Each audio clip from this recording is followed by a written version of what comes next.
سلام، من سپر ستاکی هستم و توی این جلسه میخوام در رابطه با مهمترین المنت شبکه مایکروسافتی، یعنی همون اشتراک گذاری یا شیرینگ فایل ها باهاتون صحبت کنم. توی ویندوز سرور 2008 مایکروسافت کنسولی برای شیر کردن استوریج یا همون درایو یا فولدر براتون گذاشته که از منوی استارت، ادمنستریتیو تولز و شیر اند استوریج منیجمنت میتونید بهش دسترسی پیدا کنید و مدیریتش بکنید.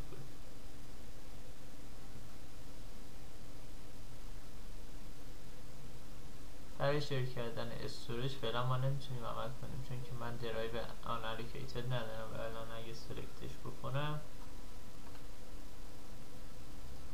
بهم ارور میده و میگه که بعد درایو آن الوکیتد داشته باشید. برای همین فعلا میخوام یه فولدر براتون شیر بکنم.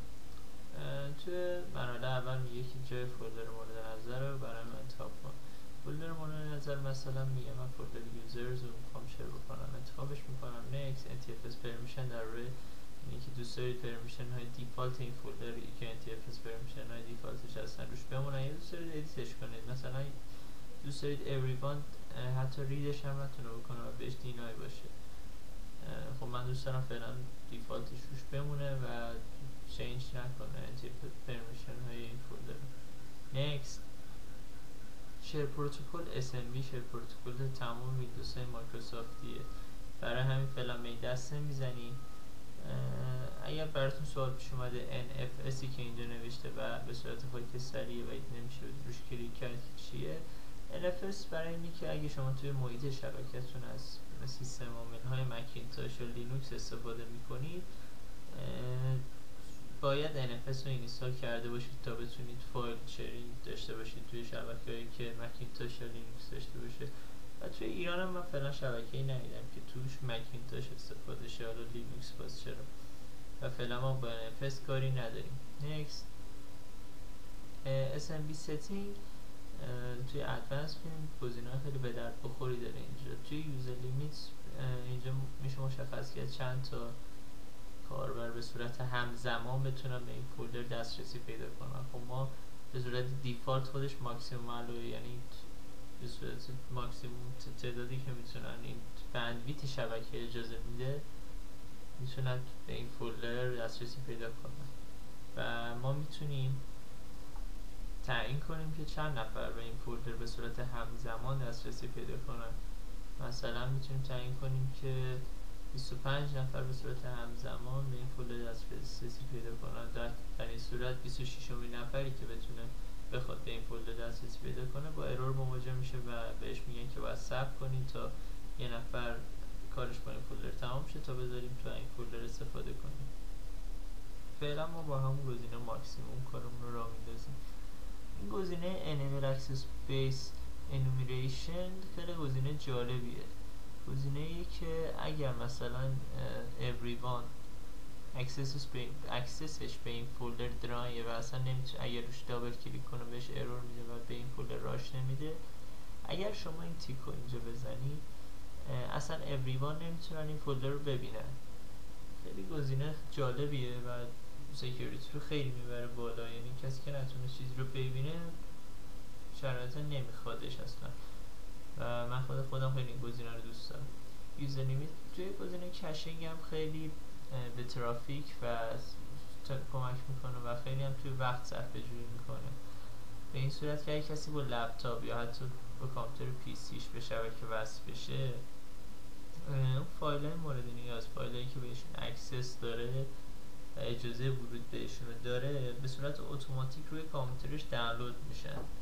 یعنی مثلا یه کارمندی به شبکه وصل میشه با لپتاپش، به یه فایل ورد توی شبکه دسترسی داره، اون فایل ورد توی کامپیوترش دانلود میشه، یعنی یا همون کش میشه به قول معروف و اون میتونه اون فایل رو ببره توی خونه، هر تغییراتی دوست داره روش اعمال کنه و فردا که دوباره میاد میخواد به شبکه وصل شه به صورت اتوماتیک اون فایل سینکاپ میشه توی اون فایل اصلی توی شبکه و فایل اصلی توی شبکه ادیت میشه و بروز میشه.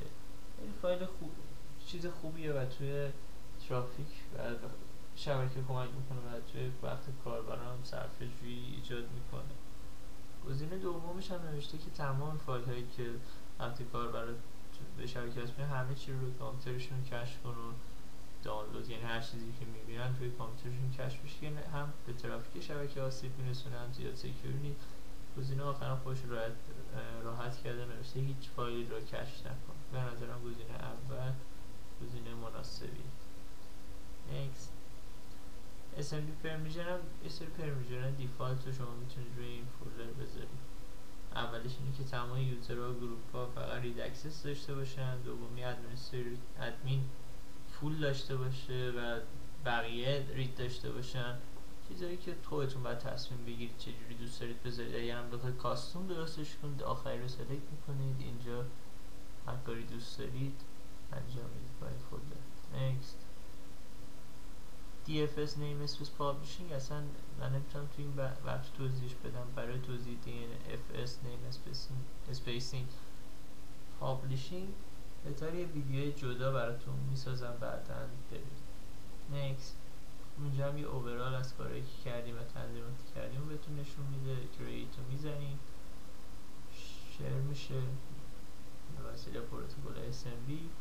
اینجا میتونیم هر بلایی دوست داریم سر این فولدر بیاریم، ازش پراپرتیز بگیریم، توی تواش هر کاری تغییرات دوست داریم اعمال کنیم، یا حتی میتونیم پریگراس کنیم و استاپ شیرینگ رو بزنیم و این فولدر دیگه شیر نباشه. گزینه بعدی مپ کردن درایو هست. شما فرض کنید یوزراتون میان توی شبکه و دوست دارن به فولدر دسترسی پیدا کنن. برای دسترسی به اون فولدر هر روز باید بیان چند تا کد بزنن و برن توی نتورک و تا بتونن توی این فولدر دسترسی پیدا کنن، کلی باش کشتی بگیرن. برای راحت تر شدن و صرفه‌جویی در زمان کاربرا بهتره اون فولدر رو مپ کنید توی شبکه‌تون. خب یعنی چی؟ وقتی شما فولدر رو مپ میکنید به زبان ساده به صورت درایو توی کامپیوتر تمام کامپیوتر اون شبکه ظاهر میشه، یعنی به صورت درایو توی کامپیوتری. اینجا این دوتا فولدر که میبینید توی کامپیوتر من مپ شدن، اینجا دارم میبینم، یعنی این دوتا فولدر در اصل توی این کامپیوتر نیستن و توی یک کامپیوتر دیگه مپ شدن. خب بریم فولدر مپ کنیم ببینیم سیستمش چجوریه. من میرم توی این یوزرزی که الان شیرش کردم یه دونه فولدر میسازم، اسمشو میذارم HWP. خب این HWP رو من میخوام مپ کنم. تولز رو میزنم، مپ نتورک درایو رو میزنم، یه درایو لتر براش انتخاب میکنم و بهش آدرس میدم. آدرس توی نتورک میگرده پیدا میکنه که این فولدر. البته شما اگه دوست دارید و خیلی حرفه‌ای هستید میتونید دستی بهش بید که معمولا من این کار نمیکنم. خب میایم توی یوزرز HWP رو پیدا میکنیم، اوکی میکنیم، آدرسش اینجا میاد.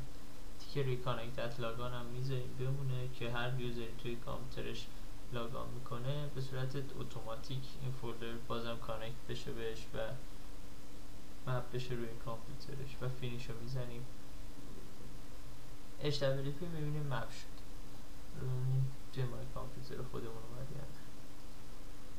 بله اینجا توی مای کامپیوتر خودمون HWP اومده و دیگه لازم میبریم توی درایو سی یوزرز و اینجا پیداش کنیم. سومین گزینه امروزم درست کردن و شیر کردن این پرینتر توی ویندوز سرور 2008 که خیلی کار ساده ایه. میرید تو کنترل پنل، پرینترز، اد پرینتر، اد لوکال پرینتر، next. مثلا HP یه دونه لیزر جت 3 next. یه سری next کردن مایکروسافتیه، خیلی هم راحته و next میش. این معمولا پرینترهایی که میسازه به صورت دیفالت خودشون شیر خواهند شد، ولی اگه بخواید خودتون تغییرات روش اعلام بدید اینجا HP لیزر جت 3 که ما ساختیم و روش پراپرتیز میگیرید، دسته شیرینگ. اینجا دوتا تب شیر لیست پرینتر خودش خورده شده و معمولا هم تب لیست این دایرکتوری رو سلکت کنید تا توی دایرکتوری طبعا اینجاش رو دیدش. اوکی و این هم شیر شد.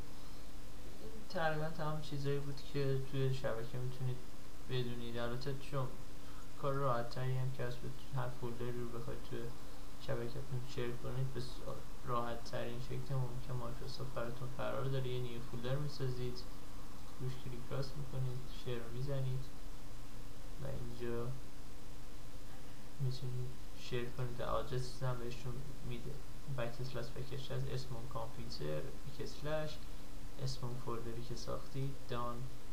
این دوتا آدم کوچیکی هم که این بغل میاد یعنی که فولدر شیر شده. در مورد پرمیژن ها بهتون توضیح نمیدم. وقتی شما شیر رو میزنید اینجا نوشته change sharing permission. change sharing permission شما میتونید everyone رو سلکت کنید، یعنی هر کسی دوست داره این فولدر رو ببینه ادش کنید. یعنی الان ادمین این فولدر رو میتونه ببینه و everyone میتونه ریدش کنه و هیچ تغییر نمیتونه روش اعمال بده، یعنی نمیتونه اسمش رو تغییر بده و میتونه اونرش رو هر کاری دوست داره باش بکنه. و اینجا شما میتونید هر کسی رو دوست دارید به کسایی که این فولدر رو میتونن ببینن و بخونن و تغییرش بدن اضافه کنید. میتونید اینجا find رو بزنید advance find now، مثلا علی رو سلکت میکنید. اوکی علی اینجا ما دوست داریم کامونرش باشه و هر کاری دوست داره بتونه با این فولدر بکنه. شیر رو میزنید و حالا علی میتونه هر کاری دوست داره با این فولدر انجام بده. خودن چیز خاصی نیست. در روی پرمیژنات جلسه آینده بیشتر توضیح میدم. فعلا برای این جلسه کارمون تمام شد. جلسه آینده خواهم دیدتون. فعلا خدا نگهدار.